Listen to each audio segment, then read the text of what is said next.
Hello students, operating सिस्टीमच्या previous लेक्चरमध्ये आपला 5th चॅप्टर कंप्लीट झालेला आहे. आज आपण ऑपरेटिंग सिस्टीमचा 6th चॅप्टर स्टार्ट करणार आहोत. हा चॅप्टर लास्ट चॅप्टर असणार आहे आपल्या सिलेबसमध्ये. ओके, तर त्याचं नाव असणार आहे फाईल मॅनेजमेंट. आज आपण फाईल मॅनेजमेंट या चॅप्टरला स्टार्ट केलेलं आहे. ओके, तर याच्यामध्ये फाईलशी रिलेटेड सगळं आपण डिटेल्ड स्टडी करणार आहोत. तर पहिला असणार आहे पॉईंट, तो आहे फाईल सिस्टीम. फाईल सिस्टीम म्हणजे काय, त्याच्यामध्ये काय असतं नेमकं. तर a file is a collection of correlated information which is a recorded on secondary or non volatile storage like magnetic disk, optical disk and tapes. Okay, आता तुम्ही म्हणता बघा, तुमच्या पेनड्राईव्हला एक फाईल आहे. ओके, तर ती फाईल म्हणजे नेमकं काय असतं, त्याच्यामध्ये काय असतं नेमकं स्टोअर केलेलं. तर को रिलेटेड इन्फॉर्मेशन असते. काय असते, collection of correlated information. Okay, म्हणजे एकमेकांशी रिलेटेड असणारी इन्फॉर्मेशन एकत्र गॅदर केली जाते, स्टोअर केली जाते त्या फाईलमध्ये. ओके, जे काय केलं जातं, कुठं स्टोअर केलं जातं, ती फाईल मग सेकंडरी किंवा नॉन व्होलाटाईल स्टोरेजवर रेकॉर्ड करून ठेवली जाते, सेव्ह करून ठेवली जाते. लक्षात येते का. फाईल म्हणजे काय, तर collection of correlated information. Okay, एखाद्या पॉईंटचं रिलेटेड असणारी त्याच्याशी रिगार्डिंग सगळी जी काही इन्फॉर्मेशन आहे ती काय केली जाते, कलेक्ट केली जाते त्या फाईलमध्ये. आणि ती जी फाईल आहे ती स्टोअर होते, म्हणजे नेमकी ॲक्च्युली कुठं स्टोअर होते, तर ती सेकंडरी किंवा नॉन व्होलाटाईल स्टोरेजवर रेकॉर्डेड असते. लक्षात येते का. So it is a method of data collection that is used as a medium for giving input and receiving output from that program. लक्षात येते का. म्हणजेच तुम्ही काय म्हणू शकता, फाईल सिस्टीम ही एक काय आहे, मेथड आहे ज्याच्यामध्ये काय केलं जातं, डेटा कलेक्शन केलं जातं. आणि हे कशासाठी यूज केलं जातं, तर तो एक मीडियम असा कन्सिडर केला जातो ज्याच्यामध्ये काय केलं जातं, इनपुट दिलं जातं आणि रिसीव काय केलं जातं, आउटपुट रिसीव केलं जातं त्या प्रोग्रॅममधून. ओके, पर्टिक्युलर अशा प्रोग्रामला इनपुट दिलं जातं आणि त्या इनपुट दिल्यानंतर ऑफकोर्स त्या प्रोग्रामकडून आपल्याला काय मिळणार, आउटपुट मिळणार. मग त्याच्यासाठीचं जे मीडियम असतं, ओके, त्याच्यासाठी काय केलं जातं, हा सगळा डेटा यूज केला जातो, जो डेटा काय आहे फाईल सिस्टीममध्ये स्टोअर असतो. लक्षात येते का. So a file is a collection of correlated information which is recorded on secondary storage. आणि ही काय असणार आहे, मेथड असणार आहे. कशाची method, method of data collection which is used for medium, as a medium. ते का यूज केलं जातं, ॲज अ मीडियम म्हणून यूज केलं जातं for giving input and receiving output from the program. लक्षात येते का. ओके, नेक्स्ट पॉईंट असणार आहे तो आहे objectives of file management system. आता ह्या फाईल मॅनेजमेंट सिस्टीमचे कोणकोणते ऑब्जेक्टिव्ज आहेत, तर there are main objective of the file systems are. आता त्याचे ऑब्जेक्टिव्ज बघूया आपण. It provides input output support for variety of storage device types. Okay, ते काय प्रोव्हाइड करते, इनपुट आउटपुट सपोर्ट प्रोव्हाइड करते. कोणासाठी, तर स्टोरेज डिव्हाइस टाईपसाठी. नेक्स्ट हे काय करते, minimize the chances of lost or destroyed data. ते काय मिनिमाइज करते, तर जो काही डेटा लॉस होणार आहे, ओके, किंवा डिस्ट्रॉय होणार आहे त्याचे चान्सेस मिनिमाइज करते. आणखीन ह्याचं काय ऑब्जेक्टिव्ह असणार आहे, तर it provides input output support for multiple users in a multi user system environment. लक्षात घ्या, हे काय प्रोव्हाइड करतं, इनपुट आउटपुट सपोर्ट प्रोव्हाइड करतं मल्टिपल युजर्सना. ओके, जर मल्टी युजर सिस्टीम असेल तुमची, तर त्या मल्टी युजर सिस्टीमला मल्टिपल युजर्स असणार, मग त्यांच्यासाठी इनपुट आउटपुट सपोर्ट करण्याचं काम फाईल सिस्टीम करते.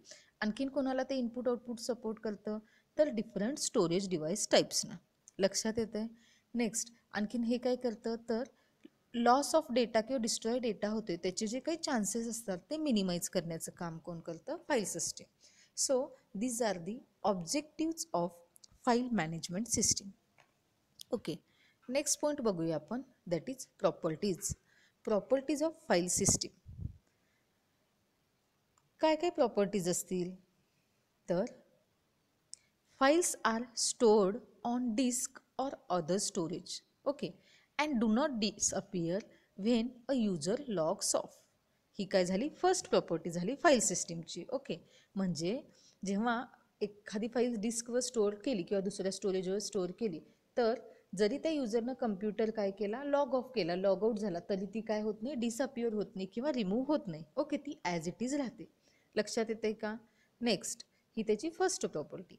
File have names and are associated with access permission that permits controlling sharing.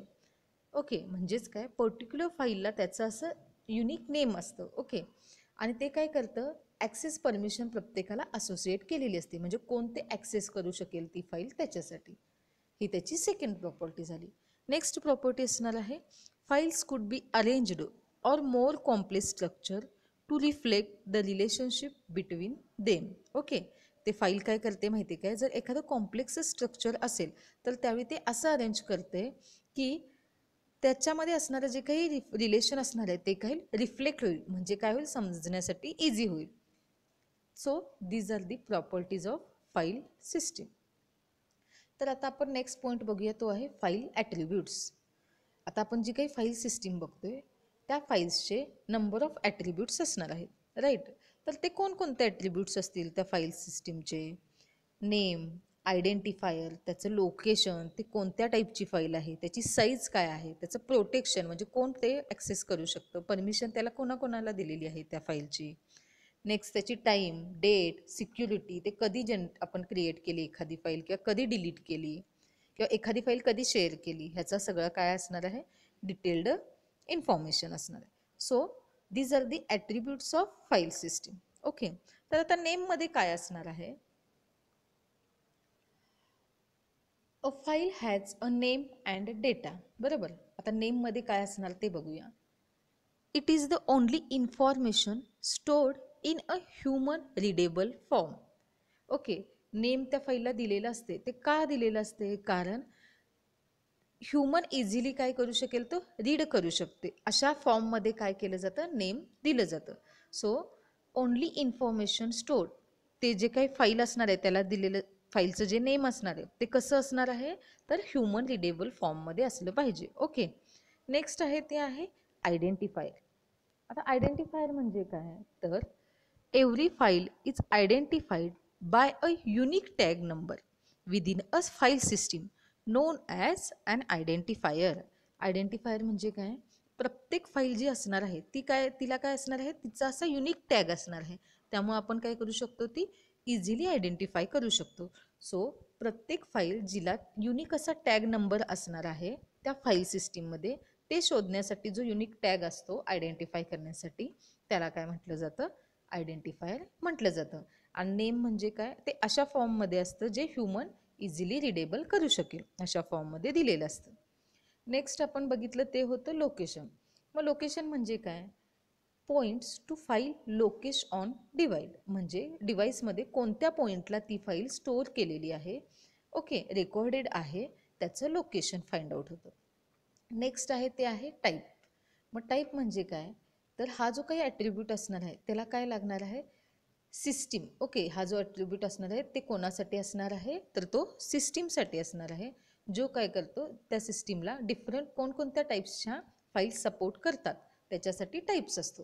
So this attribute is required for system that support various types of files. Okay, म्हणजे कोणत्या टाईप्सची file support करेल त्या सिस्टीमला, ह्याच्यासाठी तो type असतो, type हा attribute असतो. नेक्स्ट असणार आहे तो आहे साईज. आता साईज हा ॲट्रिब्यूट का यूज केला जातो, तर it is used to display the current file size. कशासाठी यूज केला जातो, तर करंट फाईल साईज डिस्प्ले करण्यासाठी, त्या फाईलची साईज किती आहे, ती करंट फाईलची साईज काय आहे ते डिस्प्ले करण्यासाठी साईज हा ॲट्रिब्यूट यूज केला जातो. नेक्स्ट असणार आहे ते आहे प्रोटेक्शन. आता हा ॲट्रिब्यूट काय करतो, तर it assigns and controls the access right of reading, writing and executing the file. म्हणजेच काय, एखादी फाईल कोण कोणता युजर ॲक्सेस करेल, त्याची ऑथॉरिटी कोणत्या युजरकडे द्यायची, किंवा एखादी फाईल कोण फक्त रीड करू शकतं, किंवा एखादी फाईल कोण राईट करू शकतं त्याच्यामध्ये चेंजेस, किंवा एखादी फाईल कोण एक्झिक्यूट करू शकतो, त्याच्यावरचा जो काही कंट्रोल किंवा पर्टिक्युलर कोणत्या तरी एका युजरला ती असाइन केलेली असते, त्याच्यासाठी काय असतं, हा ॲट्रिब्यूट यूज केला जातो. अँड लास्ट असणार आहे ते आहे टाईम, डेट अँड सिक्युरिटी. आता हे जे काही ॲट्रिब्यूट्स आहेत ते काय यूज केले जातात, तर used for protection, security and also used for monitoring. म्हणजेच काय, ह्या टाईम, डेट आणि सिक्युरिटीवरून आपल्याला हे लक्षात येतं की ही कधी मॉडिफाय केलेली आहे फाईल किंवा कधी न्यूली क्रिएट केलेली आहे. ओके, त्याच्यासाठी प्लस प्रोटेक्शन, सिक्युरिटी आणि त्या फाईलचं मॉनिटरिंग करण्यासाठी टाईम, डेट आणि सिक्युरिटी हे ॲट्रिब्यूट्स यूज केले जातात. ओके, नेक्स्ट आहे फाईल टाईप. तर it refers to the ability of the operating system to differentiate various types of file like text file, binary and source file. However, operating system like MS-DOS and Unix has the following types of files.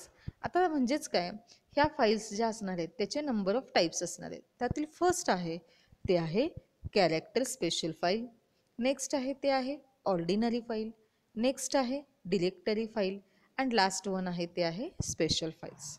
तर character special फाईल्समध्ये काय असतं, it is a hardware file. ही काय असणार आहे, hardware file असणार आहे जी काय करते, रीड किंवा राईट करते डेटा कॅरेक्टर. जी काय करते, डेटा कॅरेक्टर जो असणार आहे तो रीड किंवा राईट करते. तर कसा, तर बाय कॅरेक्टर. मग ते कोणते असतील, like Mouse, printer, okay etcetera. मग कॅरेक्टर स्पेशल फाईल म्हणजे काय असणार आहे, ही हार्डवेअर फाईल असणार आहे. ही हार्डवेअर फाईल असणार आहे जी काय करते, डेटा कॅरेक्टर रीड किंवा राईट करते कॅरेक्टर्सचा यूज करून. आता ते कॅरेक्टर म्हणजे कोण, तर माऊस, प्रिंटर असे जे काय असतील ते कॅरेक्टर. नेक्स्ट असणार आहे ती आहे ऑर्डिनरी फाईल. तर this type of file store user information. ह्याच्यामध्ये काय असतं, युजर इन्फॉर्मेशन स्टोअर केलेली असते. तर म्हणजेच काय असतं ह्याच्यामध्ये, it may be text, executable programs and databases. It allows the user to perform operations like add, delete and modify. Okay, म्हणजेच काय, ऑर्डिनरी फाईल्समध्ये काय असणार आहे, जी काही युजरची इन्फॉर्मेशन असणार आहे ती स्टोअर केलेली असणार आहे. मग त्याच्यामध्ये टेक्स्टमध्ये असेल, in the form of text असेल, किंवा एखादा प्रोग्रॅम एक्झिक्यूट करायचा असेल तो एक्झिक्यूट केलेला प्रोग्रॅम असेल तर तो एक्झिक्युटेबल प्रोग्रॅम किंवा डेटाबेस जे काय असेल ते याच्यामध्ये काय असतं, स्टोअर असते. ओके, ऑर्डिनरी फाईल्समध्ये. आणि ते युजरला काय अलाउ करतं आहे, तर ऑपरेशन्स परफॉर्म, त्या फाईलवर जे काही ऑपरेशन्स असतील ते परफॉर्म करण्यासाठी परमिशन देते. मग ते ऑपरेशन्स ॲड, डिलीट, मॉडिफाय असे नंबर ऑफ ऑपरेशन्स असतील ते परफॉर्म करण्यासाठी परमिशन देते युजरला. नेक्स्ट असणार आहे ते आहे डिरेक्टरी फाईल. तर ह्याच्यामध्ये काय असतं, directory contains files and other related information about those files. Okay, म्हणजे ह्याच्यामध्ये काय असतं, डिरेक्टरी फाईल्समध्ये फाईल्स प्लस त्या फाईलशी रिलेटेड आणखीन ज्या काही इन्फॉर्मेशन असतील त्या फाईलमध्ये, डिरेक्टरी फाईलमध्ये स्टोअर केलेले असतात. बेसिकली हे फोल्डर काय करतं, काय तर हे काय यूज केलं जातं, to hold and organize multiple files. Okay, म्हणजे डिरेक्टरी फाईल्स हे फोल्डर कशासाठी यूज केलं जातं, तर होल्ड करण्यासाठी किंवा ऑर्गनाइज करण्यासाठी नंबर ऑफ फाईल्स यूज केलं जातं. नेक्स्ट असणार आहे ते आहे स्पेशल फाईल्स. तर स्पेशल फाईल्स म्हणजे काय, these files are also called device files. Okay, ह्या फाईल्सला आणखीन काय म्हणतात, डिव्हाइस फाईल्स म्हणतात. It represents physical device like printer, disk, network, flash drive etcetera. म्हणजे स्पेशल फाईल्सला काय म्हटलं जातं, डिव्हाइस फाईल्स म्हटलं जातं. आणि ते काय रिप्रेझेंट करतं, तर फिजिकल डिव्हायसेस, मग ते प्रिंटर असू दे, डिस्क असेल, नेटवर्क असेल, हे सगळं काय करतं, रिप्रेझेंट करतं. नेक्स्ट असणार आहे ते आहे point operations on the file. आता कोणकोणते ऑपरेशन्स आपण फाईलवर परफॉर्म करतो, तर create, write, read, reposition, delete and truncate हे सगळे ऑपरेशन्स काय करतो आपण फाईलवर परफॉर्म करतो. तर क्रिएटमध्ये नेमकं काय केलं जातं, तर एखाद्या नवीन फाईलचं काय केलं जातं, क्रिएशन केलं जातं. So creation of file is the most important operation on the file. Okay, एखाद्या फाईलवर ऑपरेशन करायचं असेल तर त्याच्यासाठी ह्या नंबर ऑफ ऑपरेशन्स असणार आहेत. पण त्याच्यामध्ये जर क्रिएशन ऑफ फाईल करायची असेल तर हे ऑपरेशन काय असणार आहे, खूप इम्पॉर्टंट असणार आहे. तर different types of files are created by different methods. Okay, आता डिफरंट टाईप्सच्या जर फाईल क्रिएट करायची असेल तर त्याच्यासाठी डिफरंट टाईप्सच्या मेथड असतात. ओके, वेगवेगळ्या पद्धतीने आपण फाईल्स क्रिएट करू शकतो. For example text editors. Suppose आता एक्झाम्पल बघूया, त्याच्यासाठी आपण टेक्स्ट एडिटर आपण यूज करतो. ओके, जर एखादी टेक्स्ट फाईल न्यूली क्रिएट करायची असेल तर आपण टेक्स्ट एडिटर करतो. ओके, किंवा वर्ड प्रोसेसर कशासाठी यूज केला जातो? वर्ड फाईल क्रिएट करण्यासाठी यूज केला जातो. इमेज एडिटर यूज केला जातो एखादी इमेज फाईल क्रिएट करण्यासाठी. ओके, सो डिफरंट मेथडनं आपण डिफरंट टाईप्सच्या फाईल्स क्रिएट करू शकतो. लक्षात येते का? सो हे झालं क्रिएट ऑपरेशन. नेक्स्ट असणार आहे ते आहे write operation. So writing the file is a different from creating the file. Okay, आता तुम्ही म्हणाल क्रिएटिंग फाईल आणि रायटिंग फाईल सेम आहे का? तर नाही, एखादी फाईल क्रिएट करणं वेगळं आणि राईट करणं हे डिफरंट आहे त्याच्यापेक्षा. Okay, so the operating system maintains a write pointer for every file which points to be position in the file from which the data needs to be written. लक्षात घ्या, create file ही write फाईलपेक्षा different असणार आहे operation. Okay, ह्याच्यामध्ये काय केलं जातं? ऑपरेटिंग सिस्टीम काय करतो? एक राईट पॉइंटर मेंटेन करतो, त्याच्यामध्ये इन्क्लूड असतो प्रत्येक फाईलसाठी. का असतो? तर तो पॉइंटर काय करतो? पॉइंट्स करतो. कोणाला? तर points to the position in the file from which the data needs to be written. तो कशाला पॉइंट करतो? तर ज्या ठिकाणी, त्या पोझिशनला ज्या ठिकाणी काय केलं जातं, तो डेटा रिटर्न करणं गरजेचं असतं. लक्षात येतं आहे? ओके, सो हे झालं राईट ऑपरेशन. नेक्स्ट ऑपरेशन असणार आहे ते आहे read operation.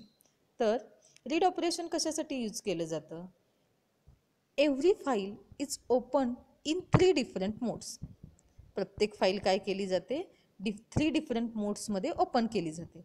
Read, write and append. बरोबर. तर रीड पॉइंटर काय करतो? हा ऑपरेटिंग सिस्टीमकडून मेंटेन्ड केला जातो. कशासाठी? तर pointing to the position up to which the data has been read. लक्षात येते का? कशासाठी पॉइंटिंग केला जातं? तर pointing to the positioning up to which the data has been read. तो पॉइंटर ऑपरेटिंग सिस्टीमकडून रीड पॉइंटर मेंटेन्ड केला जातो. कशासाठी? तर त्याची जी काही पोझिशनिंग असणार आहे तिथून डेटा रीड करण्यासाठी. ओके, ॲक्च्युअल लोकेशनपासून. नेक्स्ट असणार आहे तो आहे रिपोझिशन. आता रिपोझिशन ऑपरेशनमध्ये काय होतं? तर it is simply moving the file pointer forward और backward depending upon the users requirement.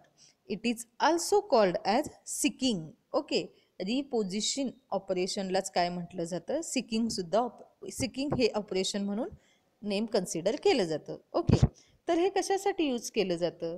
तर जो काही फाईल पॉइंटर असणार आहे तो मूव्ह करण्यासाठी. मग जर युजर्सची रिक्वायरमेंट असेल तो पॉइंटर फॉरवर्ड किंवा बॅकवर्ड करायचा आहे, त्या युजर्सच्या रिक्वायरमेंटनुसार काय केला जातो? तो पॉइंटर मूव्ह केला जातो. सो रिपोझिशनिंग हे ऑपरेशन कशासाठी यूज केलं जातं? लक्षात येते? ओके, आणि ह्यालाच काय म्हटलं जातं? सिकिंग असं सुद्धा म्हटलं जातं या ऑपरेशनला. नेक्स्ट पॉइंट असणार आहे तो आहे डिलीट ऑपरेशन. तर डिलीट ऑपरेशन कशासाठी यूज केलं जातं? Deleting the file will not only delete the data stored inside the file, it also delete all the attributes of the file. लक्षात घ्या, सपोज एखादी फाईल, आता डिलीट ऑपरेशन कशासाठी use केलं जातं? तर फाईल डिलीट करण्यासाठी. हे सगळ्यांनाच माहिती आहे. पण फाईल डिलीट झाली म्हणजे त्याच्यामध्ये असणारा जो काही डेटा आपण सेव्ह केलेला आहे, ओके, किंवा जी काही इन्फॉर्मेशन त्या फाईलच्या इनसाईड सेव्ह केलेली आहे आपण स्टोअर, तीच फक्त डिलीट होईल का? नाही, तर त्या फाईलसोबत त्या फाईलशी रिलेटेड जे काही ॲट्रिब्यूट्स आहेत, म्हणजे आत्ता आपण मगाशी बघितले थोड्या वेळापूर्वी, ते सगळे ॲट्रिब्यूट्स, नेम, लोकेशन, व्हॉटेवर, ते सगळे ॲट्रिब्यूट्ससुद्धा डिलीट होणार. Okay, so the space which is allocated to the file will now become available and can be allocated to the other files. आणि जर ती फाईल डिलीट केली तर जिथं ती स्टोअर केलेली होती ते लोकेशन फ्री होणार. बरोबर, आणि तिथं न्यू दुसरी कोणती पण अदर फाईल काय केली जाऊ शकते? अलोकेट केली जाऊ शकते. लक्षात आलं डिलीट ऑपरेशन कसं असतं? ती फाईल तर डिलीट करतेच, त्या फाईलमध्ये असणारी इन्फॉर्मेशन प्लस त्याचे जे काही नंबर ऑफ ॲट्रिब्यूट्स असतात ते डिलीट करते, आणि ती ज्या लोकेशनला स्टोअर केलेली असते, ओके, त्या लोकेशन काय होणार, ते फ्री अवेलेबल होणार. कशासाठी, तर दुसरी फाईल तिथं अलोकेट होण्यासाठी. नेक्स्ट असणार आहे ऑपरेशन, ते आहे ट्रंकेट. तर truncating is simply deleting the file except deleting attribute. लक्षात घ्या, ट्रंकेटिंग म्हणजे काय, ते फाईल डिलीट करतं पण त्या फाईलचे ॲट्रिब्यूट डिलीट करत नाही. So the file is not completely deleted although the information stored inside the file get replaced. म्हणजेच काय होतं, ट्रंकेटमध्ये फाईल डिलीट होते, ओके, पण म्हणजेच त्या फाईलच्या आत इनसाइड जी काही इन्फॉर्मेशन स्टोअर केलेली आहे ती रिप्लेस होते, पण त्या फाईल्सचे ॲट्रिब्यूट्स काय होतात, डिलीट होत नाहीत. ओके, त्या ऑपरेशनला काय म्हटलं जातं, ट्रंकेट. लक्षात येते का? सो आपण टोटल 6 ऑपरेशन्स बघितले, create, write, read, reposition, delete and truncate. प्रत्येक ऑपरेशनचं काय वर्किंग असणार लक्षात आलं? ओके. नेक्स्ट असणार आहे ते आहे फाईल सिस्टीम स्ट्रक्चर. तर ह्याच्यामध्ये 3 डायग्रॅम दाखवलेले आहेत, बरोबर. तर डायग्रॅम ए जी असणार आहे ती अनस्ट्रक्चर्ड सिक्वेन्स ऑफ बाईट्स ह्याची डायग्रॅम असणार आहे. नेक्स्ट डायग्रॅम दाखवलेली आहे ती आहे sequence of fixed length records. आणि लास्ट वन असणार आहे ते आहे ट्री. ओके, ह्या 3 डायग्रॅम तुम्हाला फिगरमध्ये दाखवलेले आहेत. हे फाईल सिस्टीमचे स्ट्रक्चर असणार आहेत. त्याच्या अंडर 3 टाईप्स असणार आहेत की फाईल सिस्टीमचे. त्यातील फर्स्ट डायग्रॅम होती ती अनस्ट्रक्चर्ड सिक्वेन्स ऑफ बाईट्स. तर लक्षात घ्या, आता एक्सप्लेन करते मी ती. First diagram, it is just an unstructured sequence of bytes.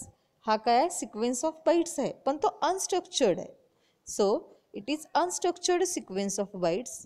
In effect, the operating system does not know or care what is in the file.